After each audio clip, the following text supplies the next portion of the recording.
as far as best defensive coordinators in the league, it's Spagnuolo at this point, and the fact that no one is considering him to be a head coach is crazy to me, and he may just like his gig in Kansas City because he gets to be a part of one of the greatest runs of any team in the modern era, and they're now approaching the Terry Bradshaw Steelers if they get another Super Bowl there.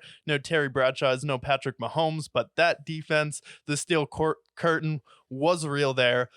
So you get another Super Bowl, then you're with the Joe Montana run, you're with the Terry Bradshaw Pittsburgh Steelers run, and then the next leg ahead of that is the mountain that is climbing up the Patriots dynasty, but you only have 3 more Super Bowls to go, and Patrick Mahomes is only 28. Yeah, it's incredible what we've seen. First of all, getting that monkey off his back, the back-to-back Super Bowls. I know that's something that he really wanted to do this year. Having his team stay focused through it all, being able to make it to 4 of the last 5 Super Bowls. And then obviously he's made it to every single AFC title game since he started. So they're really building a pretty fantastic legacy for them right now. And I think that if we're comparing them to some of these other great dynasties, whether it be the Steelers of the 70s or the Niners of the 80s, the Cowboys of the 90s, I think they won 3 straight at one point. And then ultimately the Patriots of the 2000s and the 2010s, we're looking at something pretty spectacular. And what I like about this show compared to other media heads or other just whether it be Twitter or whatever else is appreciating it, because Yeah. this is something that we only see once a generation. We're seeing somebody who's 28. The only real person who can actually eclipse Brady is Patrick Mahomes. And right now, his numbers are better. His championships, he's ahead of schedule. Do you think that he has a chance to surpass him at any point? Yeah, he definitely has a chance to surpass him, but it's going to be a lot of questions because you'll have one end where people, if he falls short of the Super Bowls of Tom Brady, or even if he gets 7 and ties Tom Brady, at least for me personally, it'll go back to, okay, well, what happened when they played each other? And we have 2 very specific games where Tom Brady blows him out in the Super Bowl. It's Tom Brady's first blowout win in a Super Bowl. And then you have Tom Brady going to Arrowhead, having having the ball in his hands last, scoring in overtime with a less talented offense than Patrick Mahomes had. Patrick Mahomes not really showing up in the first half at all in that game. And if he did, you probably win that game. And Tom Brady was able to beat him in Arrowhead, though, when you had Tyreek Hill and Travis Kelce. So that's going to be the real thing you can point to where, wait a minute, we've seen Tom Brady play Patrick Mahomes, and Tom Brady has outplayed him in both of those games. And that's really what it's going to come down to. But on the other hand, you see the talent with Patrick Mahomes, and the Aaron Rodgers argument was, well, Aaron Rodgers is a better thrower of the football. Aaron Rodgers has a better touchdown to interception ratio, and he's going to have better stats than Tom Brady. But then you'll also be like, okay, did he have better stats than Tom Brady? Or is it just because the modern era where the rules are a little bit looser and geared to the wide receivers? I think we're setting up for a great debate because you mentioned the Aaron Rodgers part of it too. I think Patrick Mahomes will have the eye test, jumps off the screen a little bit more, obviously more mobile. But at the same time, we have a little bit of data with Brady watching as those rules slowly start to aim more to the offense.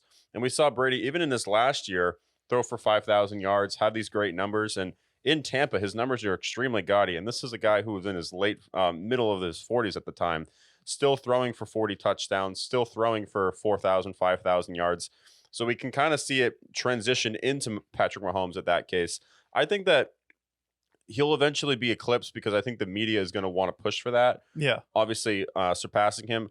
I don't know whether or not he'd need to get 7 necessarily, but I think if we're talking about all-time greats, right, really the bar for the longest time was getting 3. And that was, at that point, you're in the conversation with the Joe Montanas of the world and some of these other guys. A lot of these guys end up only having 2. We saw Peyton Manning have 2. We saw Big Ben have 2. And now he has 3, which separates him from those guys. And then, so now I think if he gets 5, then he's in a conversation with with Tom Brady, where he has, no one else has more.